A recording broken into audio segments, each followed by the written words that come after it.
this third wave of the pandemic is very different than the first two waves. And the biggest is the fact that the number of patients we're seeing in hospitals is unprecedented so far in the pandemic. Before, we were always worried theoretically that we would run out of space, especially at the beginning when we were hearing of other countries who were running out of space in their ICUs and being unable to treat people.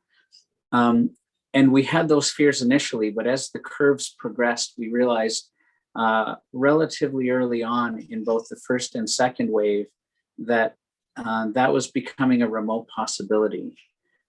It's very different now. We started this third wave not very far off the peak of the second wave in terms of the number of patients in Ontario in ICUs with COVID, and it's just skyrocketed.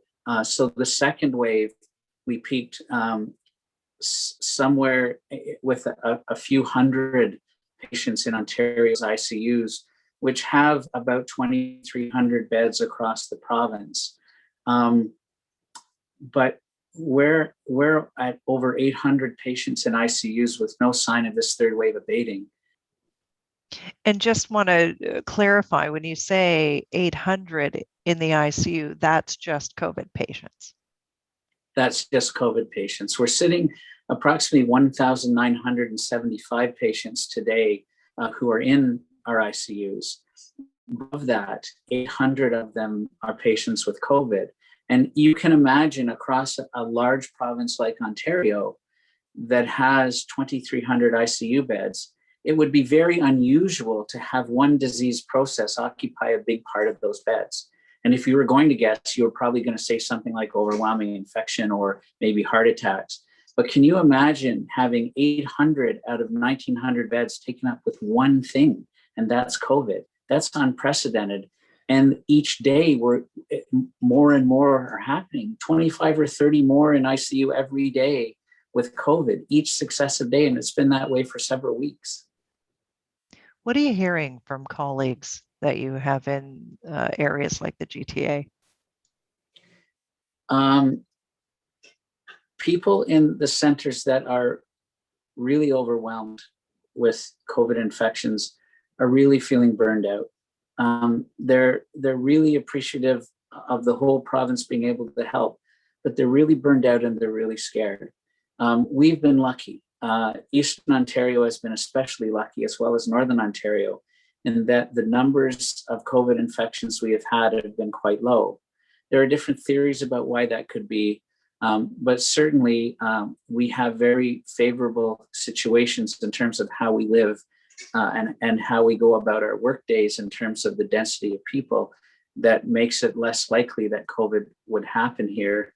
It still absolutely happens, but not to the same extent in the more populous areas. And they're truly overwhelmed. And in some of the centers, like in the GTA, it really hits home when some of their hospital staff have passed away from the illness. We've been very fortunate here, but they're overwhelmed and they're scared about where this is. So the one thing about people who have COVID pneumonia is they need support, and the biggest support they need is assistance in breathing.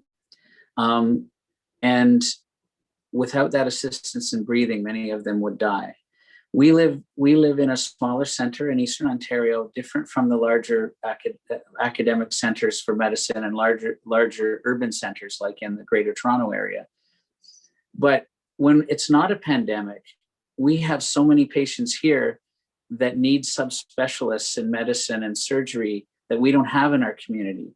So on any given day before the pandemic, for decades, Toronto, Kingston, Ottawa have helped us out by taking those patients, because we don't have neurosurgeons here, and we don't have cardiac surgeons here. We don't have interventional cardiologists here. And it's a daily stream of patients that leave Belleville and Trenton and Picton and Bancroft to go to these centers so they can help us. And it's a special time now that we can now repay the favor and help them. We are one province and we are one population. And when someone is sick and they're running out of space, we have an ethical and moral obligation to help. And it's what they have done for decades for us here. And it is really nice that we can help out and do the same thing. I recently read an article about the catastrophic number of COVID that's happening in India. And there was one person who talked about their mother-in-law developed COVID, and they were driving around trying to find a hospital that had oxygen. And they finally found one, but they only agreed to admit her overnight for oxygen because they didn't have space, and it was a special favor. They discharged her the next day. They drove around for another day and couldn't find a place, and she died that night. And that's the kind of help that we can give to our province. And I think ethically we're obliged to. If you can share with me what brought you to your chosen career as a physician. As to become an ICU doctor, becoming an ICU doctor was something that I really wanted to do once I was exposed to it. And what drew me to that was the fact that you're dealing with an entire family unit. Many of our patients actually are intubated, can't speak. And so you're not dealing with an individual, but you're dealing with a family. And you're dealing with a family that's probably going through some of the worst days of their entire lives.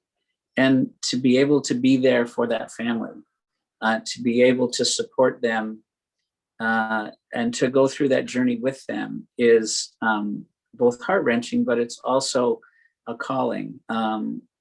And not every case turns out positively. And lots of people who enter the ICU don't ever leave. But it's still an important calling to be there for that family through that process, and to do your best for the patients and the families to get them through it. So more than just the technical side of medicine, more than just the pathophysiology of medicine, there's a huge human component to doing critical care and ICU. And that's a big part that drew me to it.